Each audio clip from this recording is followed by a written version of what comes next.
SM엔터의 인수 과정에서 시세 조정을 지시한 혐의로 구속 기소된 카카오그룹의 김범수 경영쇄신위원장의 첫 재판이 조금 전 오후 2시부터 진행이 되고 있습니다.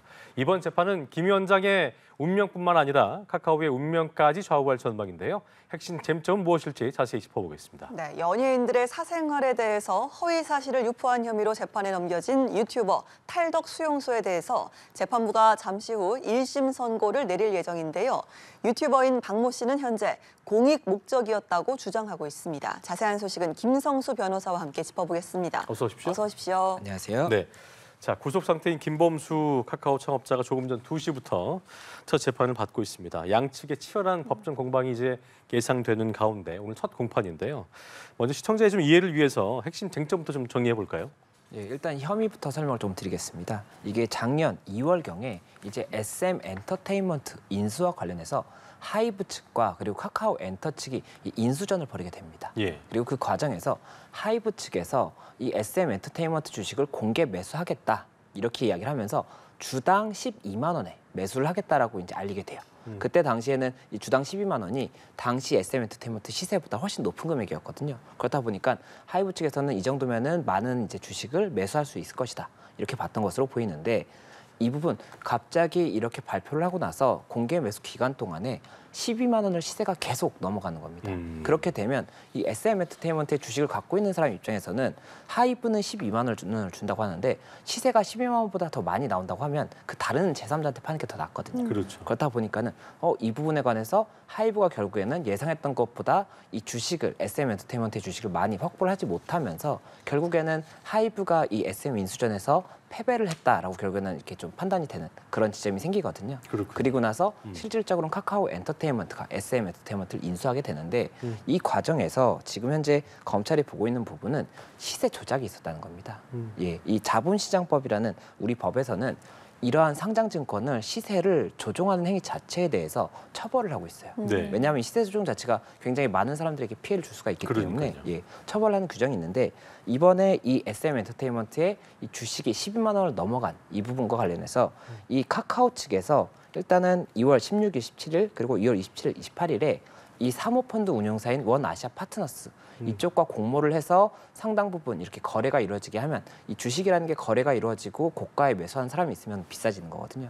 이렇게 그 상당한 금액을 이제 좀 투자를 해서 이 부분 이렇게 계속 매수를 하게 하는 그런 행위를 했다라는 것이 하나가 있었고 예. 또 이제 28일 경에는 카카오와 그리고 카카오 엔터가 직접적으로 SM 엔터테인먼트의 주식을 또 1,000억 원 넘게 매수를 하는 그런 과정이 있었거든요. 근데 이 부분 자체가 검찰에서 보는 것은 다 시세 조정을 위한 부분이었다 이렇게 보는 것이고 지금 현재 이 김범수 카카오 경영쇄신위원장 같은 경우에는 이러한 그 경유에 대해서 본인이 이 카카오 엔터테인먼트가 SM 엔터테인먼트에 주식을 매수하겠다라는 보고는 받았지만 이러한 불법적인 절차가 있다는 것은 몰랐다라고 지금 주장을 하고 있는 그런 상황이고 검찰에서는 이 부분에 대해서 승인이 있었거나 아니면 직접적으로 관여를 했거나 예. 아니면 적어도 묵시적으로 묵인은 한 것이 아니냐 이렇게 지금 보고 있다 보니까는 이에 대한 재판이 이루어지는 것이고 재판부에서 일단은 이 판단을 함에 있어서 검찰 측에서는 이러한 시세 조종 행위가 있었다라고 주장을 하고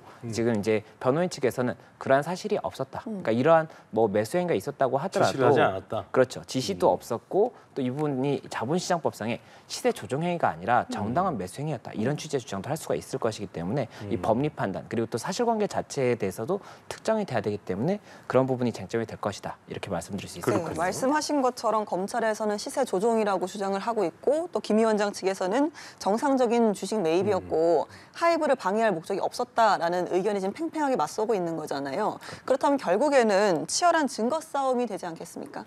예, 맞습니다. 이 증거 싸움이 될 것이고 오늘이 첫 공판이지 않습니까? 그럼 오늘 공판에서는 뭐 첨예한 대립이 있다기보다는 이 절차가 딱 정해져 있습니다. 이 인정신문이라고 해서 피고인들이 나오게 됩니다. 오늘 이게 이 김범수 위원장 외에도 이 관련 뭐 전 카카오 대표라든지 카카오 엔터 대표 이런 분들도 지금 다 피고인으로 같이 올라가 있거든요. 그래서 이 피고인들이 나오게 되고 이 피고인들이 이 실제로 피고인이 맞는지를 확인하는 이 부분이 이제 인정신문이라고 하는 것인데 예. 뭐 인적사항 같은 걸 이제 확인을 하게 됩니다. 그래서 이걸 하게 되고 그 다음에 검찰에서 이 범죄 사실에 대한 부분을 이제 요지를 이제 재판부에 알리게 됩니다. 이러이러한 사실로 범죄가 있다라고 봅니다. 이렇게 지금 이야기를 하게 되고 그러면 이 변호인과 피고인 측이 이에 대해서 의견을 말하게 됩니다. 뭐 이 부분을 인정을 한다라든지 아니면은 이 부분 사실은 인정하지만 범죄가 되지 않는다라든지 이런 부분을 이제 또 요지를 말하게 되고 그 다음에 증거 인부라는 걸 하게 됩니다.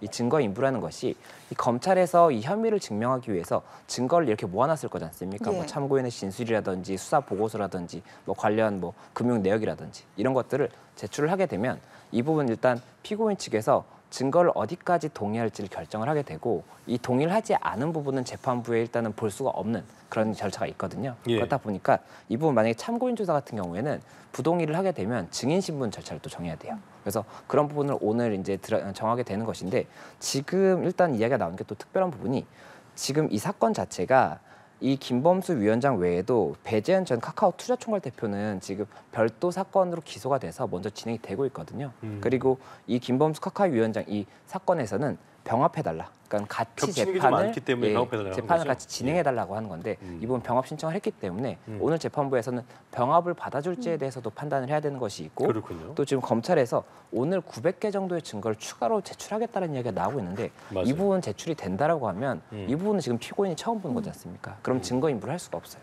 그렇기 때문에 지금 기존에 제출됐던 거에 증거 인부를 하고 900개에 대해서는 추가 증거 인부를 한다든지 아니면은 그 기존 것까지도 그러면 900개와 함께 증거 인부를 하겠다 이렇게 의견을 표명을 할 수가 있기 때문에 그 부분에 대해서 이렇게 좀 절차적인 부분이 오늘은 진행이 되고 첨예한 다툼은 그 이후에 이제 증거 인부에 따라서 증인 신분이 이루어지면서 그때 많이 이루어지지 않을까 생각이 됩니다. 그렇군요.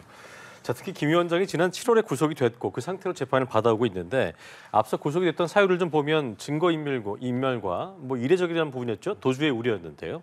이외에도 어느 정도 뭐 의혹이 좀 소명됐다는 의미로도 봐야 될까요? 어떻게 좀 봐야겠습니까? 그 부분요. 예, 이게 구속영장이 이제 받아들여지는 경우에 무죄가 선고되는 확률이 낮기 때문에 아무래도 영장이 받아들여졌다는 것이 유죄의 인정이 아니냐 이렇게 지금 조금 추측을 할 수는 있습니다. 네. 그렇지만 네. 실질적으로는 구속영장이 발부가 된 다음에도 무죄가 선고되는 경우도 있기는 있습니다. 그렇기 때문에 확률은 낮은 거죠. 예, 맞습니다. 확률은 뭐 좀 낮을 수가 있겠지만 영장 당시와 이 실제 판결이 차이가 날 수 있는 이유는 영장 당시에는 그 사정이 급박하고 또 수사가 마무리되지 않은 상태이기 때문에 예. 그 부분 수사가 마무리되지 않은 상태에서의 기록만 가지고 영장 이제 발부 여부를 판사가 결정을 하게 되는데 그것 자체가 정보가 한정되어 있고 그리고 그 부분이 오히려 이렇게 증거를 조금 확인을 한다든지 피고인의 주장을 정리하다 보면 이게 혐의가 없다라고 볼 수도 있는 거거든요. 예. 그렇기 때문에 영장이 발부된 다음에도 무죄가 선고되는 경우도 있고 다만 이번 같은 경우에는 일단은 뭐 무죄가 반드시 선고된다 뭐 아니면 무죄가 아닌 유죄가 반드시 선고된다 이렇게 보기는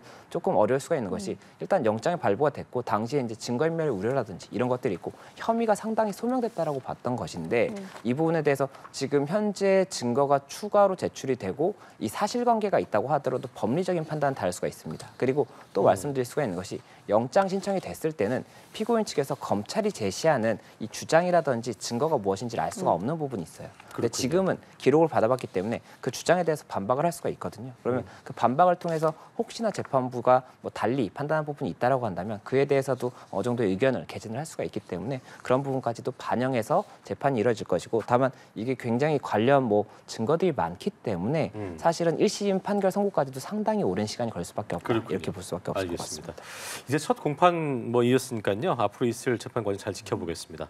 다음 주제 만나보겠습니다. 가수 강다니엘 씨를 명예훼손한 혐의로 기소된 탈덕 수용소 유튜버인데 탈덕 수용소에 대한 재판 판단 잠시 후에 나올 예정인데요. 1심 선고입니다. 탈덕 수용소 운영자는 공익을 위한 행동이었다 이렇게 주장을 하고 있습니다만 그 주장이 수용될까는 의문인 것 같습니다. 오늘 재판 쟁점부터 좀 짚어볼까요?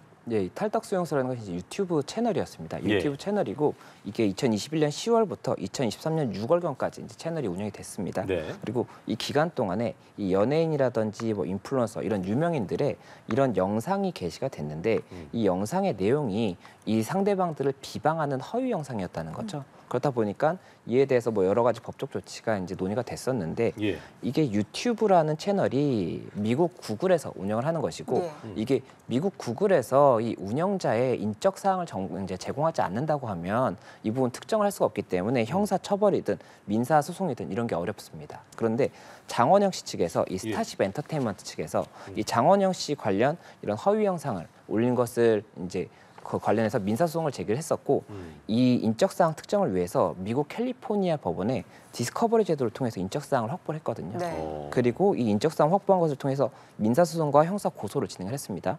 그리고 이렇게 소식이 알려지면서 이때 당시에 게시됐던 다른 피해자들 있지 않습니까? 이 다른 피해자들도 형사 고소라든지 민사 소송 이런 것들을 제기를 하게 됐는데 오늘 사건 같은 경우에는 이 강다니엘 씨의 이 그 영상도 허위 영상이 이제 게시가 됐다라는 것이고 이에 대해서 강다니엘 씨 측에서 고소를 했고 그 부분 관련해서 오늘 선고가 나온다는 것인데 1심 선고인 것이고 검찰에서는 지난 결심 공판에서 300만 원의 벌금을 일단 구형을 했습니다. 300만 원을 네. 처벌을 해달라 이렇게 했기 때문에 이 부분 관련 재판부가 어떻게 판단할지를 좀 지켜봐야 되는 그런 예, 상황입니다. 그리고 화면으로도 좀 나가고 있는데요. 이 탈덕 수용소 운영자의 법정 출석 태도도 논란이 되고 있습니다.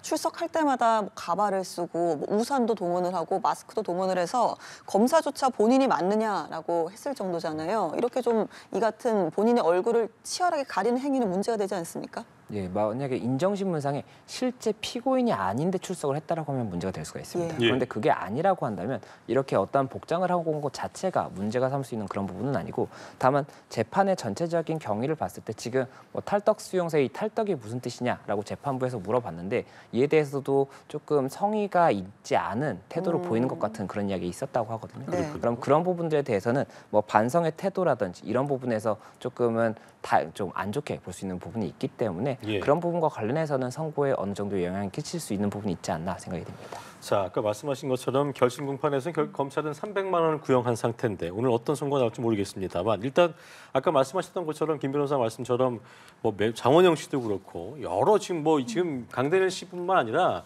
예전에 뭐 그러니까 BTS의 멤버도 그렇고 여러 지금 연예인들의 어떤 비방한 뭐 이런 명예훼손으로 지금 고소가 이루어지고 있는 상황인 건데 오늘 선고가 나오게 된다면 다른 재판에 영향을 좀 준다고 봐야겠죠?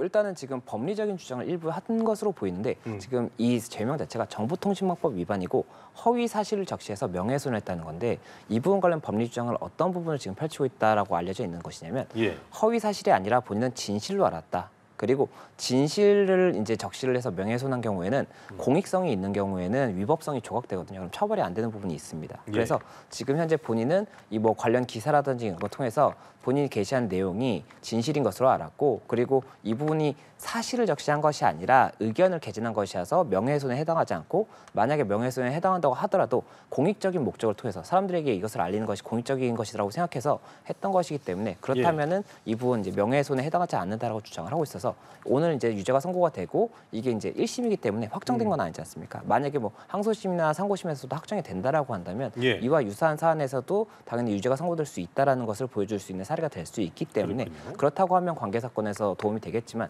현재 지금 1심이고 다른 사건들도 그러면 그 과정에서 1심 선고가 날 수가 있거든요. 그러면 오늘의 1심 선고가 확정이 되지 않은 상태라고 한다면 반드시 관련 사건들에 영향을 미치지 않을 수도 있다. 이렇게 조금 구분해서 봐야 될 것 같습니다. 예, 그렇군요. 그런데 이 탈덕 수용소가 약 2년 정도 운영을 하면서 2억 5천만 원 가량의 수익을 올린 걸로 파악이 됐습니다. 검찰에서 이 중에서도 2억 원 자산의 재산을 동결을 했습니다. 오늘 선고에 따라서 해당 재산에도 또 다른 어떤 영향을 미치는 겁니까? 일단은 지금 검찰에서 말씀하셨던 것처럼 기소전 추징 보전이라고 해서 이 범죄 수익 같은 경우에는 추징의 대상이 됩니다. 그런데 이 재판 과정에서 처분을 해버리면 이 부분 추징을 할 수가 없지 않습니까? 그렇다 보니까 기소전 추징 보전이라고 해서 이 부분 처분을 하지 못하게 막아두는 그런 조치를 지금 해놓은 상태고 예. 이게 이제 그 형이 확정이 되고 이 부분 관련해서 범죄 수익이 이만큼 있어서 추징을 해야 된다라는 판단이 나온다고 한다면 예. 추징을 할 수가 있겠지만 오늘 선고에서 이 부분까지 같이 다뤄질지 여부는 지켜봐야 되는 부분이 있기 때문에 이 부분도 조금은 저희가 시간을 두고 지켜봐야 될 것 같습니다. 자, 조금 전 지금 속보가 전해진 것 같은데요. 일단 벌금이 검찰 구형 300만 원이었잖아요. 근데 1심 선고가 지금 1,000만 원 얘기가 나오고 있는데 그러면 검찰 구형보다 더 크게 나오는 경우도 있나 봐요. 예. 보통 이제 구형량보다 좀 적게 나오잖아요. 1심 선고가. 이거 어떻게 좀 봐야겠습니까? 예, 이례적이라고 볼 수가 있습니다. 이게 어. 통상 말씀하셨던 것처럼 검찰 구형보다는 훨씬 적게 나오는 경우가 대부분인데 지금 구형량보다도 선고가 높게 나왔다는 것은 재판부에서 봤을 때는 이 부분 죄질이 굉장히 좋지 않다라고 본 것이기 때문에 만약에 1,000만 원이 선고된 것이 맞다라고 한다면 예. 재판부에서 이 피고인의 이 태도라든지 뭐 반성의 태도 그리고 또 이 죄질 이런 것들을 전체적으로 봤을 때 굉장히 처벌이 조금 중하게 이루어져야 된다 이렇게 본 것으로 보입니다. 그렇군요. 자, 어쨌든 저희가 선고가 나온 것 같은데 그 관련된 내용 저희가 또 들어온 대로 전해드리도록 하겠습니다. 자, 다음 질문 보도록 하겠습니다. 지난 대선 과정에서 이른바 줄리 의혹을 제기해서 기소했던 이들에 대한 재판 소식인데요. 어제 재판이 있었습니다. 먼저 이들이 기소된 배경부터 좀 정리해 볼까요? 예, 이 부분은 이제 이 김건희 여사와 관련된 부분입니다. 이 김건희 여사 2011년 당시에 이제 6월 30일경에 이 보도가 한 매체를 통해서 나오게 됩니다. 그 예. 보도의 내용이 이 김건희 여사가 이 과거에 줄리라는 예명으로 뭐 술집에서 어떤 사람들 접대하는 그런 업무를 한 적이 있었다, 이런 관련 보도가 나왔었고, 이와 관련해서 뭐 실제로 이 부분은 이제 제보한 사람이 있다라고 이렇게 이제 알려지게 됩니다. 그리고 나중에 이 안혜욱 전 대한초등학교 태권도 협회장, 이 협회장이 나와서 내가 당시에 실제로 줄리를 만난 적이 있다라고 이야기를 하는 겁니다. 그런데 이 이야기가 나왔던 시점이 2021년이었고 이때 당시가 대통령 선거 당시입니다. 그러면 공직선거법상에 어떤 규정이 있냐면, 이 어떠한 공직선거와 관련해서 특정 후보를 뭐 비방하거나 뭐 이렇게 되는 경우에 이 부분은 공직선거법 위반으로 처벌한다는 규정이 있거든요. 그렇다 예. 보니까는 이 당시에 이런 행위 자체가 공직선거법 위반이 될 수 있다라고 일단은 검찰에서 봤던 것이고, 예. 또 한 가지가 이 명예훼손이 될 수가 있는 거지 않습니까? 실제로 그런 사실이 없음에도 불구하고 뭐 술집에서 접대 업무를 했다라고 한다는 것은 명예훼손이 될 수가 있기 때문에 이 정보통신망법상의 허위사실 적시 명예훼손, 이 부분도 같이 기소가 돼서 이 부분 재판이 진행이 되고 있는데, 6차 공판이 어제 있었습니다. 6차 공판이 이제 이런 이야기를 했다는 사람들에 대한 6차 공판이 있었는데, 6차 공판 당시에 증인이 나온 겁니다. 증인이 나온 것이 어떤 것이냐면, 지금 이제 이 안혜욱 전 협회장 같은 경우 주장을 하고 있는 것이 1997년 당시에 내가 나이트클럽에 갔다가 거기서 이 나이트클럽에서 그 건물 6층으로 연결되는, 호텔 6층으로 연결되는 엘리베이터가 있었고, 그걸 타고 올라가서 이 여성들을 만났는데 예. 이 여성 중에 한 명이 김건희 여사였다라고 지금 주장을 하는 것인데, 예. 이와 관련해서 이 나이트클럽을 운영했다는 배모 씨와 조모 씨가 나와서 이 부분 관련 이 당시에 엘리베이터가 설치돼 있지 않았었고, 그리고 줄리라는 여성의 이름을 들어본 적이 없다, 이렇게 예. 진술을 하면서 이 부분 소식이 보도되고 있는 네, 그런 말씀하신 것처럼 어제 법정에서 이 같은 의혹을 일축하는 증언들이 잇따랐는데, 이런 증언들이 의미하는 건 어떤 게 있을까요? 예, 일단은 이 부분 관련 뭐 혐의가 결국에는 허위 사실이냐 여부 자체가 이제 쟁점이 될 것인데, 허위 사실인지 여부를 증명하는 그런 과정에 있는 것이라고 볼 수가 있고, 다만 지금 현재 이 증언이 어떠한 뭐 가장 좀 중요한 부분이다라고 볼 수 있는지는 재판부에서 판단할 수가 있는 것이기 때문에 이 전체적인 결과는 조금 더 지켜봐야 될 것 같습니다. 알겠습니다. 사건 이슈들 김성수 변호사와 함께했습니다. 오늘 말씀 고맙습니다. 고맙습니다.